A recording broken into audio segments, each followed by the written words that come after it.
Hi everyone, my name is Devin and today I'm going to be reading Alice in Wonderland, and this is just out of a kid's book, Disney storybook. So here we go.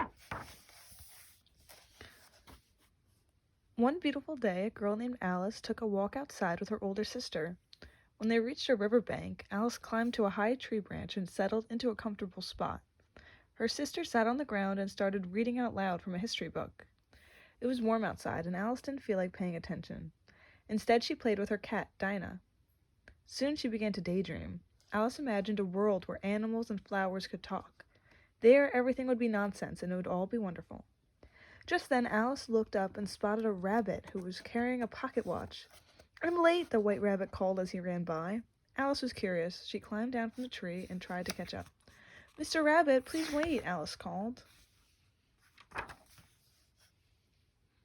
Alice followed the rabbit into a hole in the ground. Suddenly, she began to fall down a long tunnel.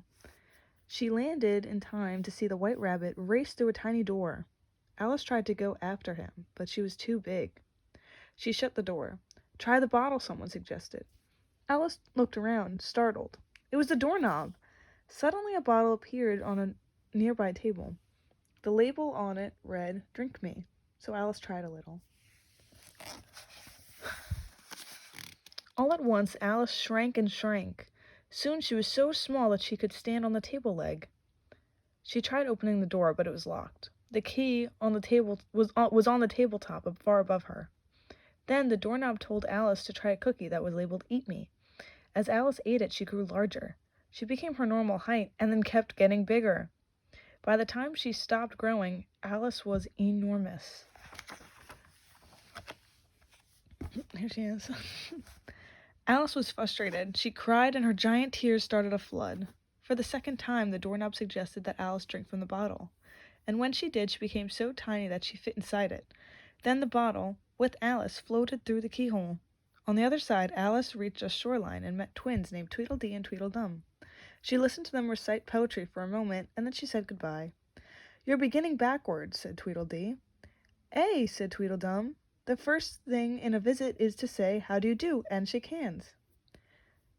They took Alice's hands and danced around. Alice explained that she was following the white rabbit, but the twins didn't care. They began to tell her a story. Alice wanted to be polite, so she listened. After the twins finished their tale, they still didn't give her a chance to speak. They just wanted to keep on talking to each other, so Alice left.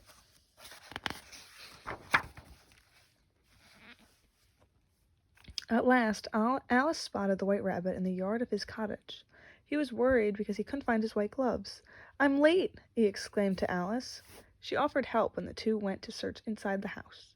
While outside, Alice took a bite of some food labeled "Eat Me."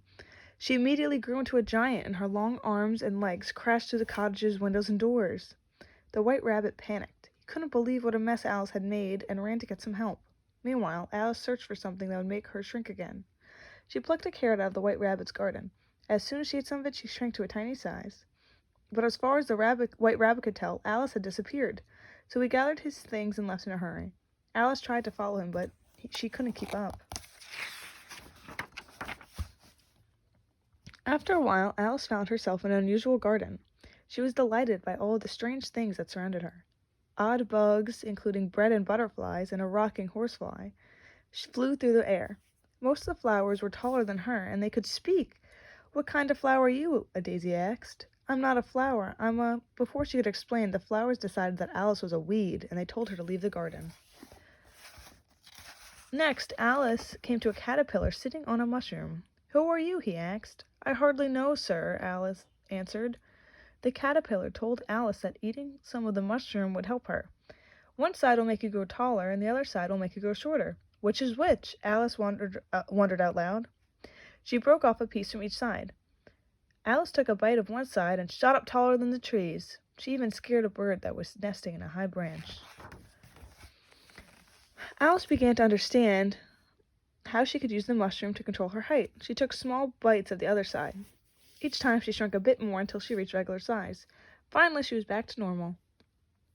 Alice wandered through the back of the forest in search of the white rabbit.